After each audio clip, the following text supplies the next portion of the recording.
சுருக்கமாக சில விஷயங்கள் நான் சொல்கிறேன் உங்களுக்கு. இந்த ரசமணி என்ன பண்ணுன்னு கேட்டிங்கன்னா, நம்ம உடலில் இருக்கக்கூடிய பித்தம், வாதம், ஐயம், கபம் இந்த 3 நாடிகளை சமநிலைப்படுத்தக்கூடியது தான் இந்த ரசமணியோட வேலை. இது என்ன பண்ணுன்னு கேட்டீங்கன்னா, உடலில் இருக்கக்கூடிய பதட்டம், பயம், மனசூன்யத்தை முதல்ல அகற்றுறாங்க இது. சரிங்களா? இந்த மனசூன்யன்றதை முதல்ல அகற்றக்கூடியது தான் இந்த ரசமணியோட வேலை.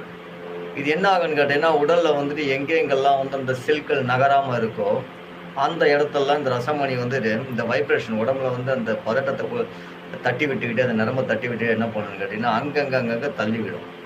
தள்ளி விட்டுச்சு என்ன ஆகுன்னு கேட்டீங்கன்னா, எங்கெங்கெல்லாம் நமக்கு ரத்த ஓட்டங்கள் போகாம இருக்கோ, அந்த செல்கள் நகராம இருக்கோ அந்த இடத்தெல்லாம் இதோட ரசமணியோட வேலை என்னன்னா தள்ளி விடுறது தான்.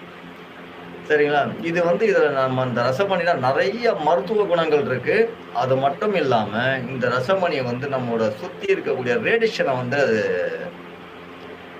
கொடுக்குது.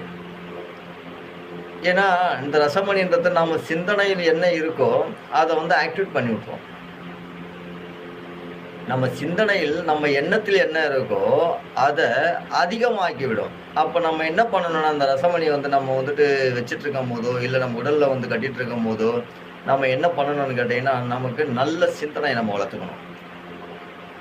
நல்ல சிந்தனை என்ன பண்ணணும், தர்ம சிந்தனையாக இருக்கட்டும் இல்லை தார்மீக சிந்தனை எதுவாக இருந்தாலும், ஆனால் அந்த தீய சிந்தனை நம்ம இந்த ரசமணி வச்சிருக்கும் போது இருக்கக்கூடாது. சரிங்களா? ஏன்னா இது ஆக்கப்பூர்வமா இந்த ரசமணின்றது நம்ம சித்தர்களை பயன்படுத்தி என்ன பண்ணியிருக்காங்கன்னு கேட்டீங்கன்னா யோகா நிலைக்கு கொண்டு போயிருக்காங்க.